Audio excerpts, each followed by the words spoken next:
Thanks, Josh. I'm wondering, do you offer your volunteers, and you mentioned that you've got a lot of volunteers for each one of these sessions. Do you offer the volunteers a first pass on the tools, or how do you one bring in that many volunteers, but also not necessarily not having volunteers take all the great stuff right from the beginning? We have so much stuff that it's not really an issue. But yes, that is a really nice incentive. Like we need a couple dozen folks just for the sorting process. And that's kind of a party. We get pizza and like it's fun.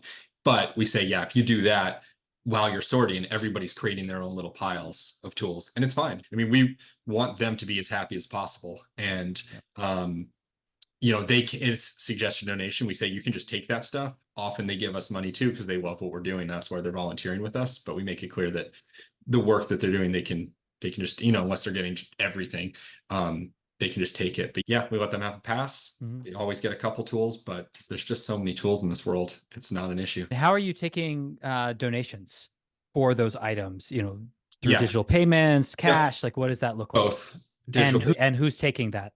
We have cashiers that are volunteers at the end of the line doing Stripe and also just cash.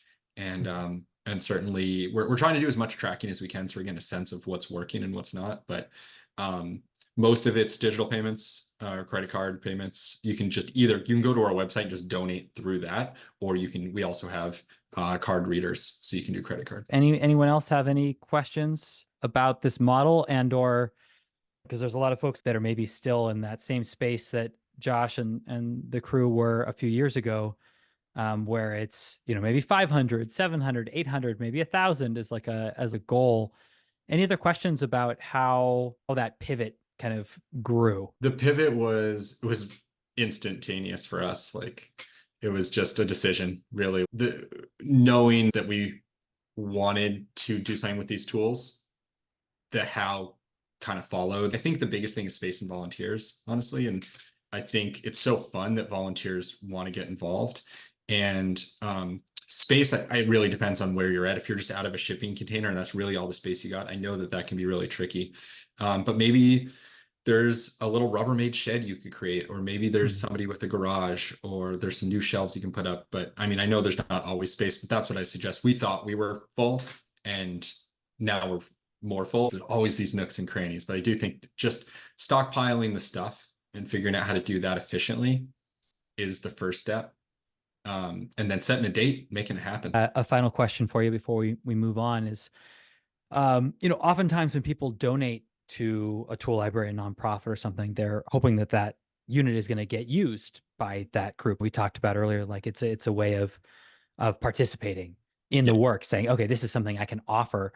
Have you had any trouble where there's been folks that have donated items and then they've seen them up on the giveaway donation table and been like, hey, I thought that was going to get used by the library? No, we haven't. And we do make it clear if we're getting a big donation of stuff, generally you find people just want to support the tool library. And we will make it clear if there's a bunch of stuff and we're looking and we're like, yeah, we absolutely will take that. Just so you know, some of it will go to inventory, but a lot of this might go to our tool sale, which is a big fundraiser and keeps us going. And them knowing that somebody's going to be using this tool and this helps the tool library. In some ways, people are more happy about that, depending on the person. But making that clear is nice. We also have had people say like, hey, I'm going to donate this. I might want it back later. Will you make sure it's here in a year? I'm like, no, if you give it to us, we're going to do what we need to do with it. And it might break and it might get stolen and we're going to do our best. That's not what this is. Somebody asked if we take broken tools. Very, very, very rarely. We have so many of our own broken tools that our fixers are working on trying to keep going that's one of the few things we can't do. We don't take any tools without all the batteries and chargers.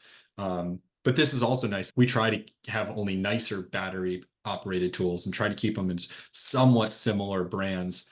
But now if we can get a tool that has the battery and the charger, we can sell that off and people really like that. But we won't take it if it doesn't have that. We don't test everything. So that's why we say all offers are accepted and all sales are final. We do have a testing station, but if you buy something from us, we just say, you're not sure if it works and you don't want to test it.